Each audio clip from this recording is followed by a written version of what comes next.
रिफ्यूजियों का घर है जो किसी वक्त तिब्बत से भारत आए थे।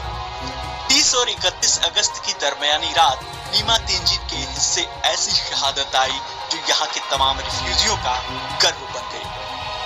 पहली बार स्पेशल फोर्स 22 रेजिमेंट या विकास रेजिमेंट कहलाने वाली भारतीय सेना के इस खास हिस्से की शहादत को इस तरह आम लोगों के बीच पहचान मिली है। दैनिक भास्कर रिपोर्टर उम्मीदा वाजपेयी शहीद नीमा तेंजिन के गांव पहुंची। देखिए वहां से उनकी ये ग्राउंड रिपोर्ट। इसी सोमवार की बात है जब लद्दाख ने अपने एक शहीद को विदाई दी थी। वो शहीद जो कई मायनों में स्पेशल था। पहला इसलिए क्योंकि वो 2 देशों के लिए शहीद हुआ।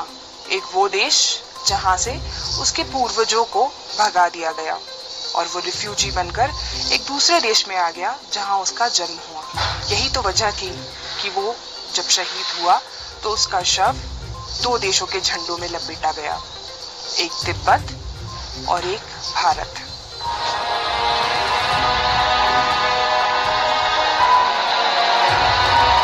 नीमा तेंजिन के बेटे ने बताया कि उस रात को 3 बजे पड़ोसियों ने जगाया और कहा कि कुछ फौजी लोग आए हैं और कह रहे हैं कि तुम्हारे पिता की मौत हो गई है।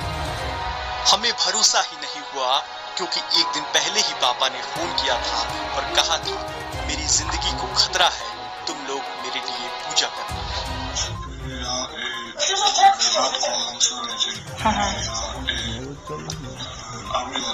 अच्छा, हाँ, क्या बोले बोलो। तेंजिन का बड़ा बेटा भी उसी फोर्स का हिस्सा है जिसके लिए पिता ने शहादत दी।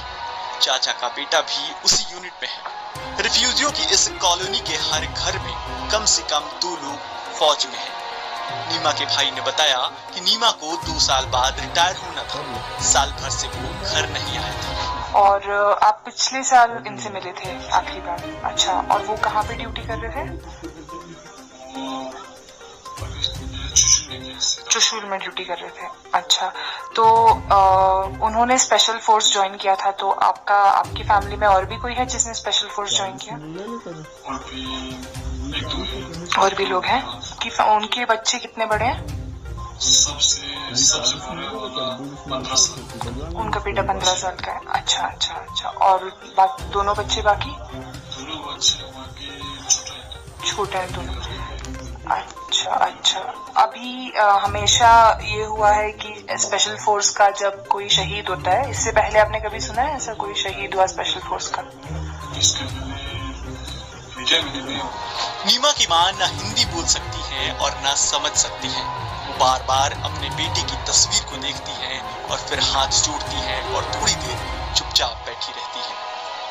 पास बैठे रिश्तेदारों ने बताया कि 30 अगस्त को जब खबर आई तब से उनकी मां रोए जा रही है और रोते रोते ही कहती हैं कि उन्हें अपने बेटे पर गर्व है।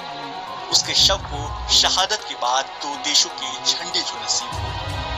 पिछले सोमवार नीमा की पत्नी की तिरंगा संभाले आई तस्वीरें शायद इस साल की सबसे भावुक करने वाली तस्वीरें थी। पति की शहादत के बाद से अब तक उन्होंने किसी बाहरी व्यक्ति से कोई बात नहीं की है। 30 अगस्त को खबर आई, 31 अगस्त को पोस्टमार्टम के बाद उनका शव घर पहुंचा।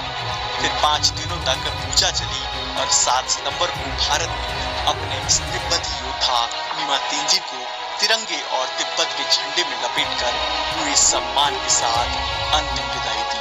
भारत माता की जय, तिब्बत देश की जय, विकास रेजिमेंट जिंदाबाद। नमस्कार, ये दैनिक भास्कर की मॉर्निंग न्यूज ब्रीफ है। आज 10 सितंबर है, गुरुवार का दिन है। आज की ब्रीफ में हम आपको बताएंगे कोरोना के चलते देश को कितनी बड़ी कीमत चुकानी पड़ रही है। लेकिन सबसे पहले वो खबरें जिन पर आज पूरे दिन नजर रहेगी। अनलॉक 4 के तहत 12 सितंबर से चलने वाली 80 स्पेशल ट्रेनों का रिजर्वेशन आज से शुरू होगा। ड्रग्स मामले में गिरफ्तार रिया चक्रवर्ती और उनके भाई शोभिक की जमानत अर्जी पर मुंबई की सेशन कोर्ट सुनवाई करेगी। रिया को 14 दिनों की जेल हुई है।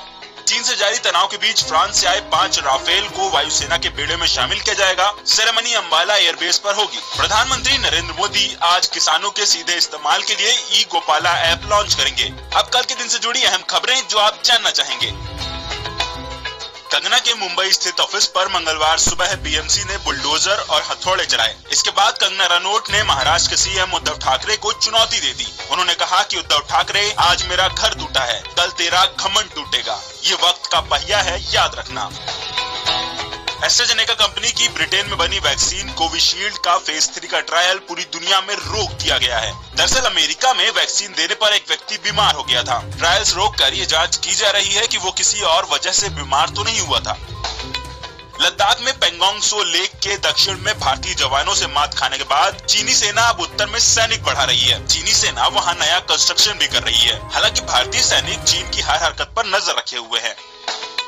कोरोना के कारण देश बड़ी कीमत चुका रहा है। एसबीआई की रिसर्च रिपोर्ट कहती है कि अप्रैल से अगस्त तक देश के 24 राज्यों के जीडीपी को 41 लाख करोड़ रुपए का नुकसान हुआ है। पिछले साल अगस्त की तुलना में जीएसटी कलेक्शन भी 11.76% घट गया है।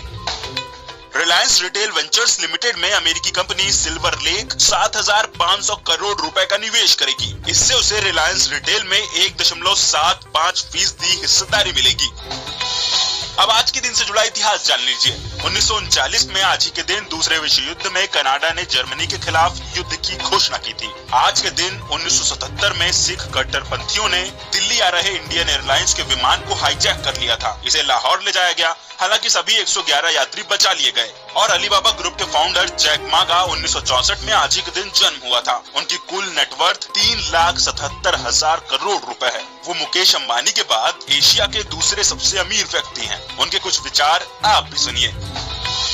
जब हमारे पास पैसे होते हैं तब हम गलतियां करना शुरू कर देते हैं। सारा खेल संतुलन का है। बोझ ज्यादा हो तो आप लंबी छलांग नहीं लगा सकते। जब तक आप हार नहीं मानते तो मौका हमेशा बना रहता है। हार मान लेना ही सबसे बड़ी नाकामी है।